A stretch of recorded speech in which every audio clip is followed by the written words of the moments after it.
If you ask me, what scares me more, having way too much or having way too little, it's having way too much.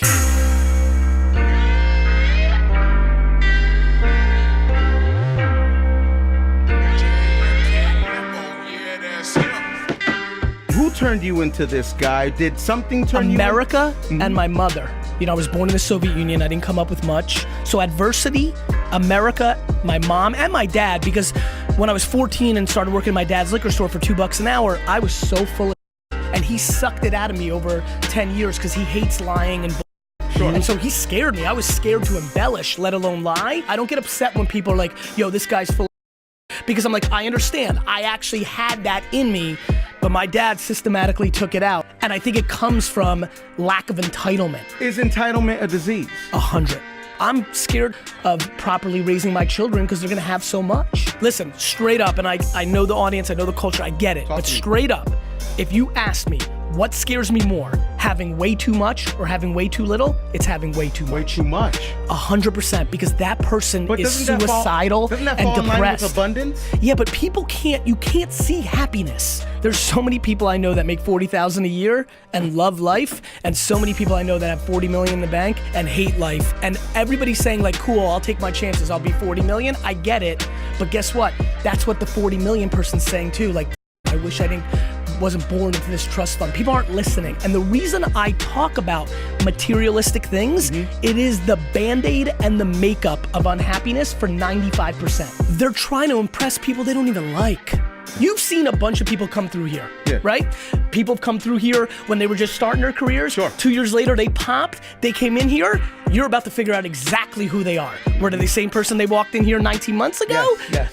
Some do, and they leave and you're like, yo, thank God, that's good people. Yep. And sometimes people come in here and they forgot. Have you learned from hip hop? Have you learned anything from sitting down with Nipsey, with Logic? Yeah, but what I learned from hip hop or the culture happened a long time ago. It happened in Edison, New Jersey, but it really happened in Newton, Massachusetts. I went to Mount Ida College from 94 to 98.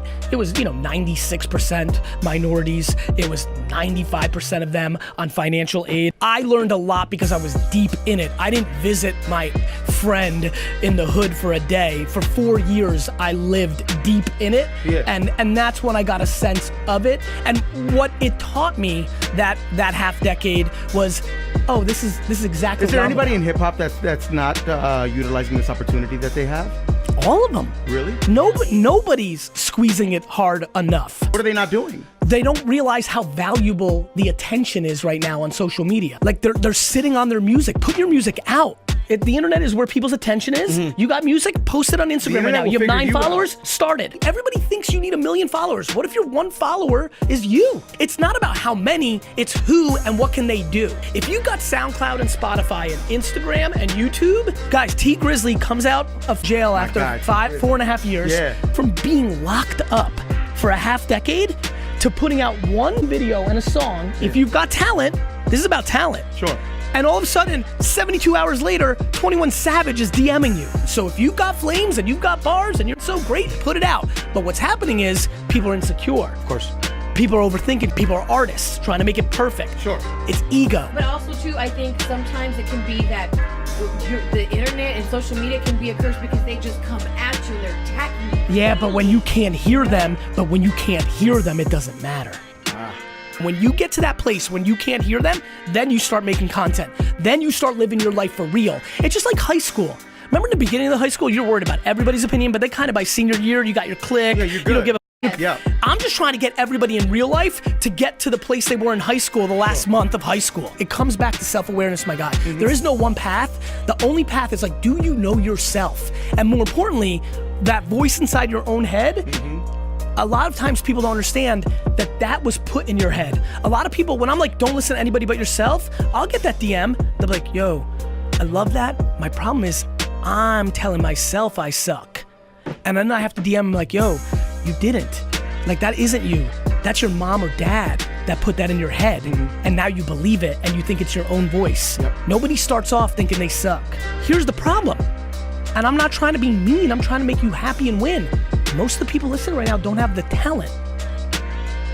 I know you. That's the truth, and that's okay. And that is okay. It's okay. And by the way, some of the cats in this room probably, when you guys were 7, 8, 9, 10, 11, might have thought you wanted to be the artist, Yeah. but you I wanted to be a singer, but I can't sing. and I there wanted it to is. rap, I wanted Right? to sing, Right? I wanted to dance. Right? And what I would say is, kudos to you to be like, yeah, look, that you understood that what you weren't going to be, Well, you have to be- Queen Latifah. You know what I love? I love perspective.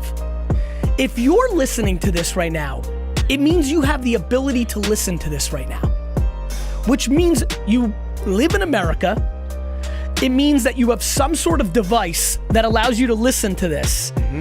I just don't think people understand how lucky they have it, no matter how they think they have it. Gary, I read somewhere that millennials don't want to be told what to do, but they all need to be told what to do. Listen, I'm so tired of old people judging millennials when they're the ones who raised these millennials.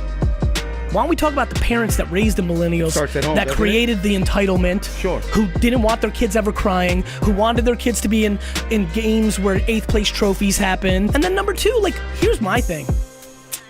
It doesn't matter what that report says. I know a ton of millennials that bleed out of their eyes 19 hours a day and want it. It's funny, we've gotten real politically correct about not being prejudiced about, skin color or male or female, right? But we're on millennials as a whole, and I think it's totally unacceptable. And I want to remind everybody, just because you put entrepreneur in your Instagram title, right? And you went and printed 8 t-shirts that came up with some word that is now your brand, doesn't mean you're a successful entrepreneur. I could put basketball player in my bio. I play ball. Guess what? I don't get paid. There's a big difference between being an entrepreneur and being a successful entrepreneur. I believe in optimism, right? But if you don't back your optimism or manifestation with work and smarts, like nobody you know ever made it, without putting in the work. From 15 to 30, I didn't go anywhere on the weekends. Nowhere. Who did that? Who worked 18 hours a day for 15 years like I did?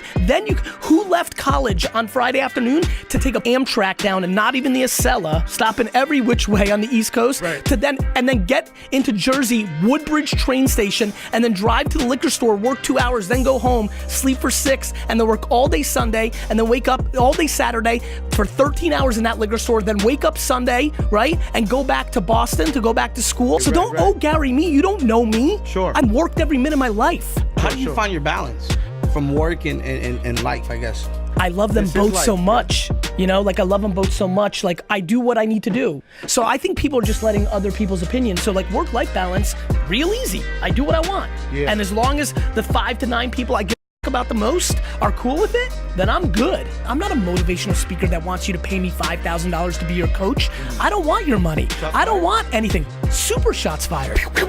Super shots fired. When people say they want to change your life, but real quick, give me $6,000 to do it, you're not changing.